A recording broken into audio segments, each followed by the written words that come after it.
तो हेलो बच्चों, एक बार पुनः स्वागत है आप सभी का राहुल एकेडमी के एक और बेहतर वीडियो में। तो प्यारे बच्चों, आशा करते हैं आप सभी लोग बढ़िया होंगे, स्वस्थ होंगे और अपनी अपनी पढ़ाई को बेहतर तरीके से कर रहे होंगे।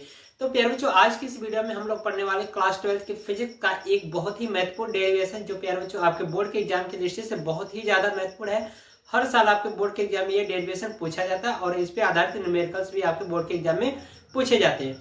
तो इसलिए प्यारे बच्चों, इस टॉपिक को आप लोग काफी अच्छे तरीके से तैयार कर लीजिएगा। ठीक है, तो आज की जो हमारी मुख्य टॉपिक है बच्चों, वो है सेलों का संयोजन। ठीक है, तो सेलों का संयोजन क्यों हमें पढ़ना है, इसके बारे में जान लेते हैं। तो प्यारे बच्चों, अगर मैं कहूं कि अगर हमें विद्युत धारा का अधिकतम मान प्राप्त करना है, या हम ये कह सकते हैं कि अगर हमें प्रबल विद्युत धारा प्राप्त करनी है, तो क्या हम एक सेल से प्रबल विद्युत धारा प्राप्त कर सकते हैं? नहीं प्राप्त कर सकते हैं। तो इसलिए हमें क्या करना होता है, कई सेलों को जोड़ना पड़ता है। ठीक है, जब कई सेलों को जोड़ेंगे तो वहां पर क्या होता है, उनके विद्युत वाहक बल का मान क्या हो जाता है, बढ़ जाता है। और जब विद्युत वाहक बल का मान बढ़ जाता है तो धारा का मान बढ़ जाता है। किसके अनुसार? ओम के नियम के अनुसार। हम जानते हैं कि जो विभव होता है वो प्रवाहित धारा आई के क्या होता है, समानुपाती होता है। यानी विद्युत वाहक बल यानी विभव का मान बढ़ाएंगे तो धारा का मान बढ़ेगा। तो इसलिए हमें क्या करना होता है, सेलों को जोड़ना पड़ता है कि ताकि उनका विद्युत वाहक बल का मान अधिकतम प्राप्त हो। तो जब अधिकतम विद्युत वाहक बल का मान प्राप्त होगा तो अधिकतम विद्युत धारा भी प्राप्त होगी। तो इसके लिए प्यारे बच्चों हम कई तरह के क्रम पढ़ते हैं। तो एक होता है श्रेणी क्रम में सेलों को जोड़ा जाता है, एक समांतर क्रम में जोड़ा जाता है और एक मिश्रित क्रम में जोड़ा जाता है। ठीक है, तो प्यारे बच्चों, जो हमारे सिलेबस में श्रेणी क्रम संयोजन है और समांतर क्रम संयोजन, मिश्रित क्रम संयोजन जो हमारे सिलेबस से हटा दिया गया है। तो इसलिए प्यारे बच्चों, जो हमारे सिलेबस में उसी को आज की इस वीडियो में कंप्लीट पूरा स्टडी करने वाले हैं। तो इसलिए प्यारे बच्चों, आपसे रिक्वेस्ट है कि वीडियो को पूरा अंत से शुरू से लेकर के अंत तक देखिएगा। अगर वीडियो आपको पसंद आएगी तो वीडियो को लाइक कर दीजिएगा और साथ ही साथ चैनल को सब्सक्राइब करना न भूलिएगा। तो चलिए बच्चों, बिना किसी देरी के आज की वीडियो को शुरू करते हैं। ठीक है, तो यहाँ पर हम लोग देखेंगे सबसे पहले सेलों का संयोजन। तो सेलों का संयोजन जो प्यारे बच्चों किया जाता है वो तीन तरह से किया जाता है। एक है आपका पहला श्रेणी क्रम में और दूसरा है समांतर क्रम में। ठीक है, दूसरा जो है प्यारे बच्चों वो समांतर क्रम में है। तीसरा जो है वो है मिश्रित क्रम में। ठीक है, तो यही हमारा क्या है, सिलेबस में नहीं है मिश्रित क्रम, बाकी ये दोनों है। तो इन्हीं को हम लोग देखेंगे। ठीक है, तो ये तीन तरह के क्रम है और तीनों क्रमों में क्या होता है, सेलों को जोड़ करके हम लोग अधिकतम विद्युत धारा यानी प्रबल विद्युत धारा का मान प्राप्त करते हैं। लेकिन आज की जो वीडियो में हमें जो देखना है वो यही देखना है, क्योंकि यही हमारे पहला और दूसरा यानी श्रेणी और समांतर क्रम जो संयोजन है सेल का, यही हमारे सिलेबस में इसी को स्टडी करेंगे। तो आइए सबसे पहला जो क्रम है हमारा श्रेणी क्रम, उसको देखेंगे। ठीक है, तो इसको मैं रख कर रहा हूं और यहाँ पर हेडिंग लगाएंगे श्रेणी क्रम में। ठीक है, तो यहाँ पर पहली पॉइंट हेडिंग लगाएंगे श्रेणी क्रम में। ठीक है, श्रेणी क्रम में। तो अब प्यारे बच्चों, यहाँ पर हम मान लेते हैं कि जो n सेलें हैं, n सेलों को हमने क्या किया है, श्रेणी क्रम में जोड़ा है, जिनका आंतरिक प्रतिरोध E है और उनके विद्युत वाहक बल कितना है, Ne है। ठीक है, और इन सभी सेलों को हम क्या कर रहे हैं, एक बाह्य प्रतिरोध और एक कुंजी के साथ जोड़ दे रहे हैं। ठीक है, तो ये जो हमारा संयोजन कहलाएगा श्रेणी क्रम कहलाएगा। तो आइए चित्र के माध्यम से समझते हैं। ठीक है, तो प्यारे बच्चों हम क्या करें, सबसे पहले सेलों को श्रेणी क्रम में जोड़ेंगे। तो सेल का जो प्रतीक होता है वो मैंने बता रखा था पिछली वीडियो में कुछ इस तरह से। ठीक है, तो ये हमारा सेल का विद्युत वाहक बल का सिंबल है और ये आंतरिक प्रतिरोध का होता है। तो ये मिलाकर के एक सेल होता है। तो ये जो पहले सेल का जो दूसरा सिरा है वो दूसरे सेल के पहले सिरे से जोड़ देंगे। तो दूसरे सेल का ये पहला सिरा है, इससे जोड़ दिया जा रहा है। ठीक है, अब ये जो दूसरे सेल का जो दूसरा सिरा है तीसरे सेल के पहले सिरे से जोड़ देंगे। ठीक है, पहले सिरे से जोड़ दिया। ठीक है, अब इन तीनों को हम क्या करें, जो तीनों का जो पहला सिरा है वो क्या करें, जो प्रतिरोध बाह्य प्रतिरोध है उसके पहले सिरे से। ठीक है, और जो इसके साथ में हम क्या करें, कुंजी लगा दे रहे हैं और इनको क्या करें, इनका जो दूसरा सिरा है वो प्रतिरोध के दूसरे सिरे से जोड़ दें। तो अब इनका यहाँ पर लिख दीजिए, दर्शा दीजिए, ये पहला सेल हो जाएगा, इसका आंतरिक प्रतिरोध R, ये दूसरा सेल है, इसका विद्युत वाहक बल E और आंतरिक प्रतिरोध R, और ये तीसरा जो सेल है इसका विद्युत वाहक बल E और आंतरिक प्रतिरोध R है, और ये बाह्य प्रतिरोध R है, और ये कुंजी K है। तो ये जो प्यारे बच्चों हमारा जो संयोजन कहलाता है, ये हमारा क्या कहलाता है, श्रेणी क्रम संयोजन कहलाता है। और ये जो प्यारे बच्चों जो सेलें जोड़ी गई है ना, इनको मैं यहाँ पर डॉटेड करके लिख दे रहा हूँ। कितने सेल जोड़े गए हैं, N सेल जोड़े गए हैं, ठीक है, N सेलें जोड़े गए हैं किसमें, श्रेणी क्रम में। तो यहाँ पर हम लोग थ्योरी लिखेंगे, यहाँ पर लिखेंगे माना N सेलें श्रेणी क्रम में जुड़ी हैं या जोड़े गए हैं,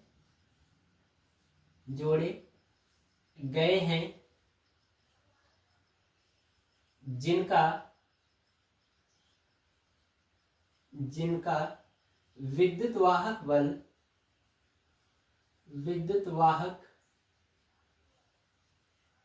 बल E, कैपिटल E, ठीक है, तथा आंतरिक प्रतिरोध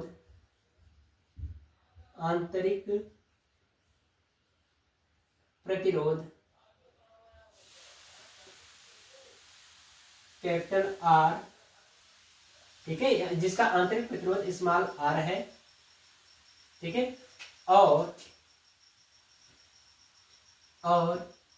इन सेलों को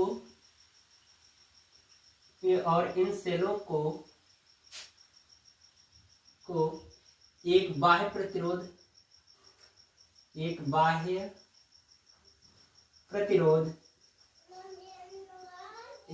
प्रतिरोध कैपिटल R तथा कुंजी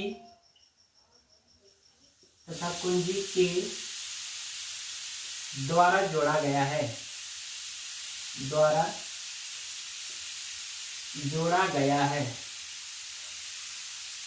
ठीक है। तो इतनी थ्योरी हमें क्या करना है प्यारे बच्चों, लिख लेना होता है। तो अब देखो हमें क्या करना है, प्रबल विद्युत धारा प्राप्त करनी है। तो धारा का मान इस परिपथ में कितना होगा, ठीक है, श्रेणी क्रम संयोजन में, वो हमें पता करना है। तो देखो धारा के लिए फार्मूला होता है I बराबर E/R। E का मतलब सेल का कुल विद्युत वाहक बल और परिपथ का कुल प्रतिरोध, ठीक है। तो इसका मतलब ये है कि अगर हम क्या करें, इस पूरे संयोजन का कुल विद्युत वाहक बल का मान निकाल लें सेल का, और परिपथ का कुल प्रतिरोध पता कर लें, तो इस सूत्र में रख देंगे, तो हमें क्या होगा, धारा का मान निकल जाएगा। अब दो इसकी स्थितियां बनेंगी, उन दोनों स्थितियों में कब हमें प्रबल विद्युत धारा का मान प्राप्त होगा, कब हमें निम्न विद्युत धारा का मान प्राप्त होगा, वो दोनों स्थितियां देखेंगे, ठीक है। तो आइए सबसे पहले हम लोग क्या पता कर लेते हैं, इन सभी सेलों का विद्युत वाहक बल, ठीक है। तो यहाँ पर देखिए एक सेल का विद्युत वाहक बल कितना है, E है।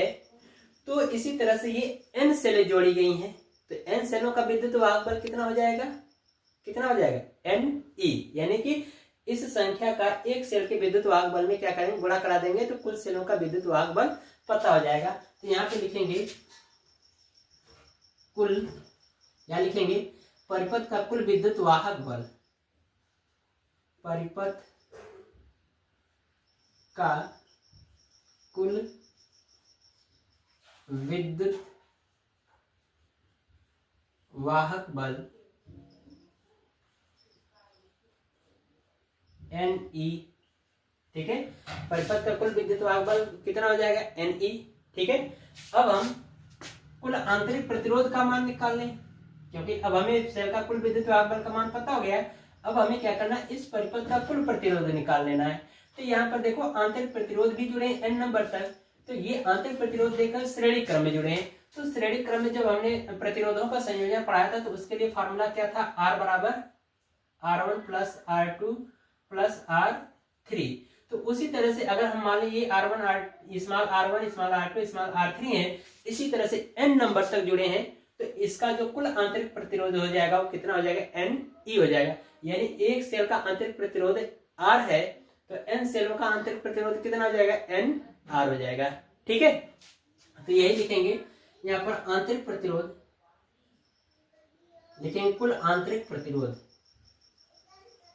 कुल आंतरिक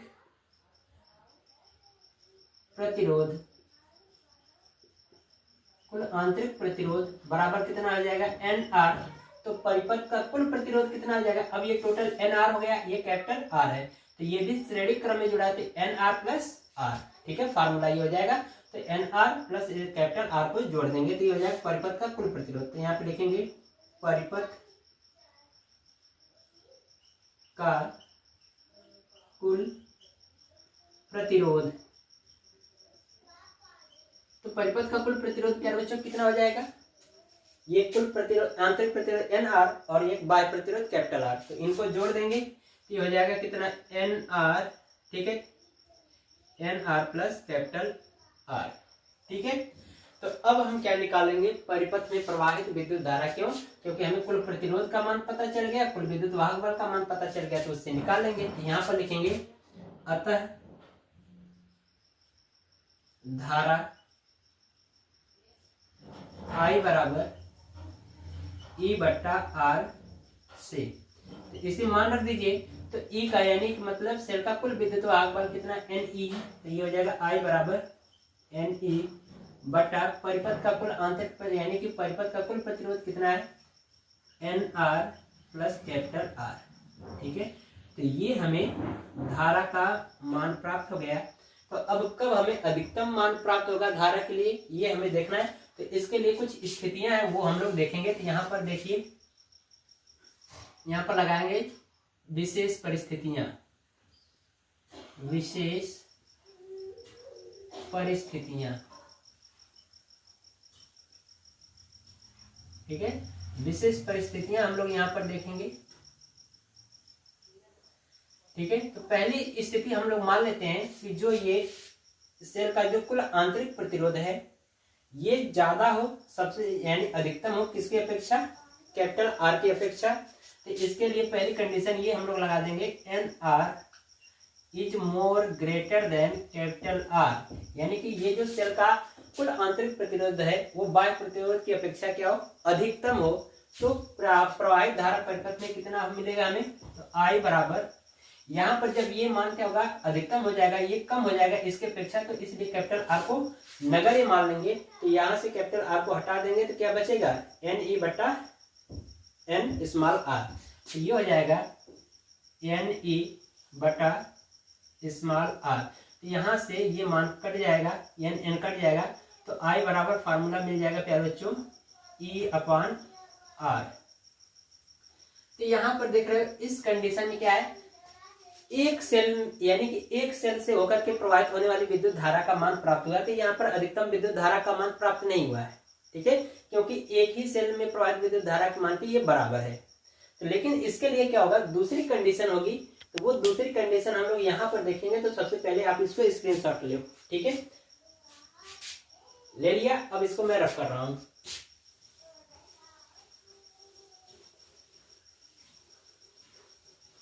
ठीक है।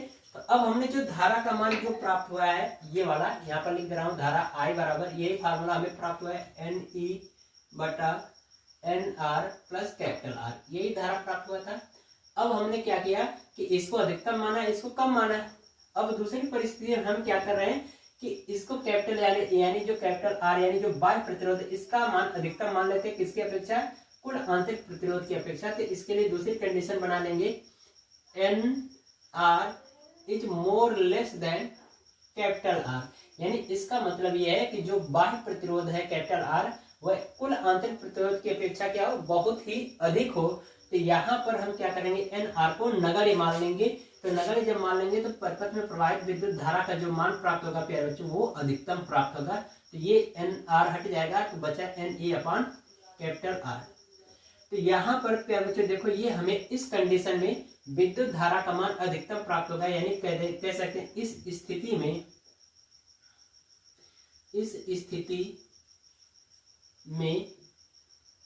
प्रबल विद्युत धारा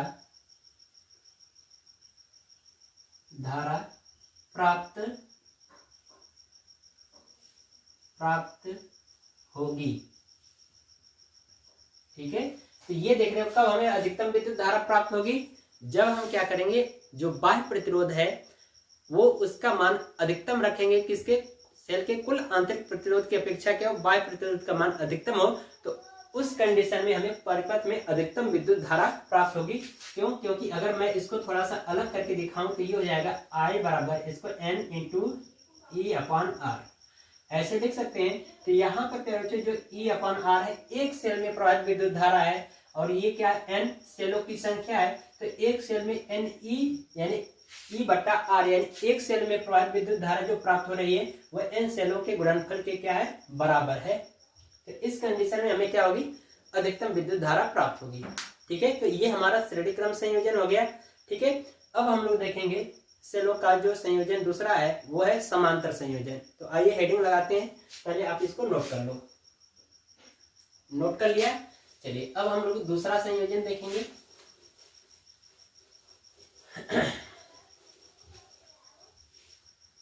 तो यहाँ पर हम लोग हेडिंग लगाएंगे समांतर क्रम में। ठीक है, दूसरी पॉइंट हेडिंग है समांतर क्रम में। ठीक है, समांतर क्रम में। तो अब प्यारे बच्चों हम मान लेते हैं कि जो एन सेल हैं उनको हम किस क्रम में जोड़ रहे हैं, समांतर क्रम में जोड़ दे रहे हैं। और उन सभी सेलों का जो विद्युत वाहक बल कितना होगा, केवल ई होगा। क्योंकि हम लोगों ने प्रतिरोधों के संयोजन में देखा था कि अगर हम प्रतिरोध को समांतर क्रम में जोड़ते हैं तो उन सभी प्रतिरोधों का जो विद्युत विभव का जो मान होता है वो कितना होता है, V होता है। ठीक है, और यहाँ पर क्या होगा कि उसी तरह से अगर हम सेलों को भी हम क्या करें, समांतर क्रम में जोड़ रहे हैं उन सभी सेलों के लिए विद्युत वाहक बल का मान कितना होगा, E होगा। ठीक है, ये ध्यान रखना। तो इसलिए यहाँ पर हम लोग सेल लगा रहेंगे किसमें, समांतर क्रम में। तो यहाँ पर समांतर क्रम में जोड़ेंगे सेलों को। तो यहाँ पर ये एक सेल हमने बना दिया जिसका आंतरिक प्रतिरोध कितना है, स्मॉल r, और इसका विद्युत वाहक बल E और ये आंतरिक प्रतिरोध R। एक और सेल हम मान लेते हैं, ये दूसरा सेल है।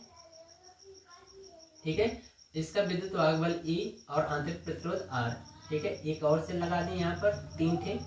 ठीक है, ये हो जा रहा है। और ये प्यारे बच्चों भले ही मैं यहाँ पर 3 सेल लगा रहा हूँ, लेकिन ये मानिए कि ये जो सेल जोड़े गए हैं n नंबर तक जोड़े गए हैं, n सेलें समांतर क्रम में जोड़े गए हैं। ठीक है, अब हम क्या करें, इन सेलों का, ठीक है, इन सेलों का यानी तीनों सेलों का जो पहला सिरा है उसको एक बिंदु से जोड़ दिया जाए, इसका नाम दे देते हैं ए बिंदु। और जो दूसरा जो सेलों का जो दूसरा सिरा है उनको हम एक बिंदु से जोड़ दे रहे हैं और इस बिंदु का नाम दे दे रहे हैं बी। तो हमने क्या किया कि तीनों सेलों का यानी कि जो एन सेल है उन सभी एन सेलों का पहला सिरा बिंदु ए से और दूसरा सिरा बिंदु बी से जोड़ दे रहे हैं। अब ये जो बिंदु ए है इसको हम क्या करें, बाह्य प्रतिरोध के पहले सिरे से, ठीक है, ये हमारा बाह्य प्रतिरोध कैपिटल आर है, ये बिंदु को हमने क्या किया, बाह्य प्रतिरोध के पहले सिरे से, और जो बी बिंदु है इनको हम क्या करें, बाह्य प्रतिरोध के दूसरे सिरे से जोड़ दे रहे हैं, किसके साथ, एक कुंजी के साथ। ठीक है, यहाँ पर कुंजी को ऑन रखेंगे, यहाँ पर के दर्शा दीजिए। ठीक है, तो ये हमारा क्या होता है, समांतर क्रम संयोजन का चित्र होता है। ठीक है, बात समझ में आ रही। तो आइए अब इसका निगमन देखते हैं। इसके लिए भी थोड़ी सी थ्योरी लिखेंगे यहाँ पर। माना एन सेलें समांतर क्रम में जुड़ी हैं या जुड़े हैं, जिसका विद्युत वाहक बल E है, जिसका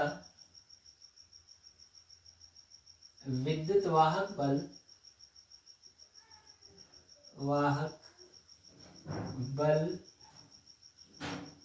E है।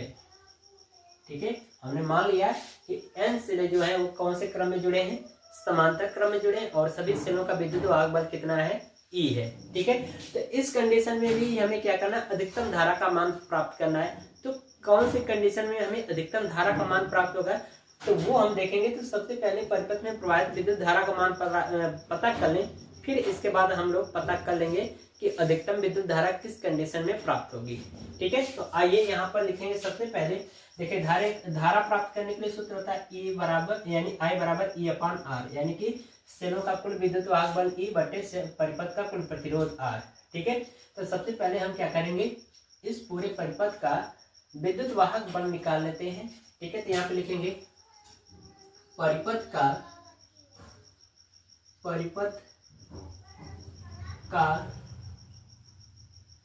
कुल विद्युत वाहक बल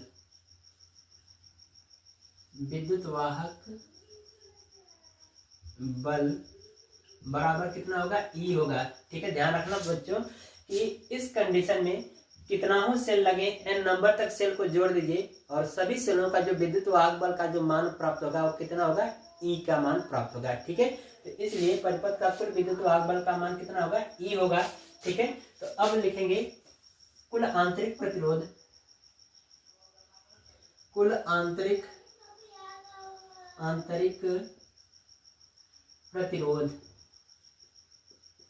ठीक है, कुल आंतरिक प्रतिरोध का मान निकाल लें। तो अब ये देख रहा हूं आंतरिक प्रतिरोध भी प्यारे बच्चों कौन से क्रम में जुड़ा है, समांतर क्रम में जुड़ा है। तो इसके लिए फार्मूला बताया था प्रतिरोधों संयोजन में कि 1/r बराबर 1/r1 plus 1/r2 plus 1/r3, ऐसे ही मान लेते डॉट डॉट करके n नंबर तक सेल जुड़े होंगे तो ये जोड़ देंगे। ठीक है, तो ये फार्मूला होता है। तो इसी के फॉर्मेट में ये रखेंगे क्योंकि ये भी हमारे कौन से क्रम में जुड़े, समांतर क्रम में जुड़े हैं। तो उसी के रूप में ये क्या करेंगे, समांतर क्रम वाला फार्मूला लगा करके इनको रख देंगे। तो ये प्यारे बच्चों देख रहे हो कि जो एक सेल है, ठीक है, उसका चलिए यहाँ पर लिख दे रहा हूँ। ठीक है, यहाँ पर चलिए देख लीजिए, यहाँ पर हो जाएगा, मान लेते हैं कि इसका जो आंतरिक प्रतिरोध है वो कितना है, R डैश है। ठीक है, यानी कि कुल आंतरिक प्रतिरोध कितना है, R डैश मान लेते हैं। तो ये हो जाएगा 1/r plus 1/r plus dot dot करके हम कितने नंबर तक जुड़े हैं, n सेल है। ठीक है, n बार लिख दें। तो n बार, तो एक सेल का जो आंतरिक प्रतिरोध होगा, कुल आंतरिक प्रतिरोध 1/r होगा। तो n सेल का कितना हो जाएगा, तो 1/r डैश बराबर n/r हो जाएगा। ठीक है, तो इनका क्रॉस गुणा करा दीजिए, ये हो जाएगा r डैश बराबर, ये हो जाएगा स्मॉल r/n। तो यानी हमें कुल आंतरिक प्रतिरोध का मान प्राप्त हो गया कितना, r/n। तो हम कह सकते हैं परिपथ का कुल प्रतिरोध।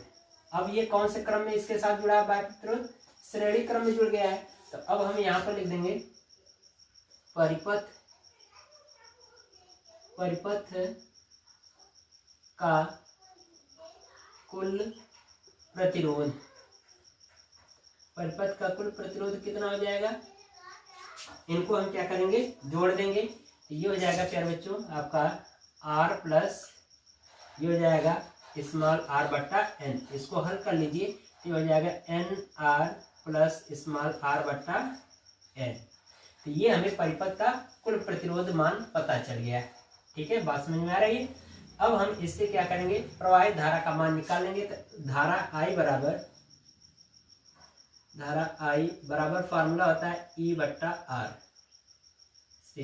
तो इसे मान रख दीजिए, तो हो जाएगा I बराबर E का मान कितना है, कुल विद्युत वाहक बल का मान कितना, E, ये हो जाएगा E अब बट्टा ये हो जाएगा NR प्लस स्मॉल r पूरे का बट्टा n। अगर इसी को हम लोग हल कर देंगे तो ये फाइनली जो प्यारा बच्चों ये जो n है ना, ये क्या हो जाएगा, ऊपर आके इसके साथ गुणा हो जाएगा। तो इसको मैं यहाँ से हटा करके यहाँ पर ऊपर क्या कर रहा हूँ, गुणे के रूप में लिख दे रहा हूँ, कितना NE। तो ये हमें धारा का मान प्राप्त हो जाएगा, परिपथ में प्रवाहित धारा का मान। ठीक है, अब इसकी स्थितियां हम लोग देखेंगे कब हमें अधिकतम विद्युत धारा का मान प्राप्त होगा। ठीक है, तो आप इसको पहले स्क्रीनशॉट लीजिए, इसको मैं रख करूंगा, ले लिया। चलिए इसको मैं रख कर रहा हूं। तो यहाँ पर देखिए, तो इसके लिए प्यारे बच्चों हम लोग बनाएंगे कुछ स्थितियां। तो यहाँ पर लिखेंगे हेडिंग विशेष परिस्थितियां। ठीक है, विशेष परिस्थितियां। तो इस विशेष परिस्थितियों में पहली पॉइंट हम लोग कंडीशन बनाएंगे। मान लेते हैं कि जो ये NR है, ये किसकी अपेक्षा, आंतरिक प्रतिरोध की अपेक्षा क्या हो, बहुत ज्यादा हो। ठीक है, तो हम ये लिख सकते हैं NR is more greater than small r। तो जब ये इसका मान अधिकतम हो जाएगा किसकी अपेक्षा, स्मॉल r की अपेक्षा, तो हम क्या करेंगे, ये इसका मान बहुत कम हो जाएगा तो इसको हम नगण्य मान लेंगे। तो नगण्य जब मानेंगे तो इसको हम क्या करेंगे, स्मॉल आर को यहाँ से हटा देंगे। तो ये हो जाएगा I बराबर NE बटा NR। तो यहाँ से ये कट जाएगा, तो ये हो जाएगा I बराबर E/R। ठीक है, ये हो जाएगा। तो इस कंडीशन में देख रहे हो प्यारे बच्चे, जो परिपथ में प्रवाहित धारा जो मान प्राप्त हो रही है इस कंडीशन में वह एक सेल में प्रवाहित विद्युत धारा के मान के बराबर प्राप्त हो रही है, लेकिन हमें प्राप्त करना अधिकतम विद्युत धारा। तो हम क्या करेंगे, अब दूसरी परिस्थिति देखेंगे। ठीक है, तो यहाँ पर अब हम क्या करेंगे, इसका उल्टा कर लेंगे। मान लेंगे कि अब ये जो है, जो NR है वो आंतरिक प्रतिरोध की अपेक्षा क्या हो, बहुत ही ज्यादा कम हो।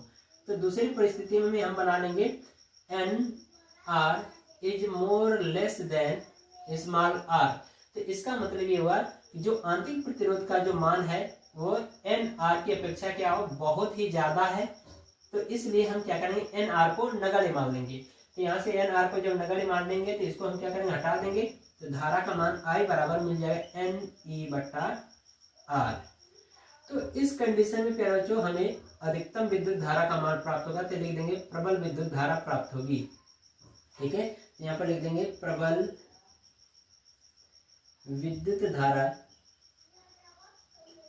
धारा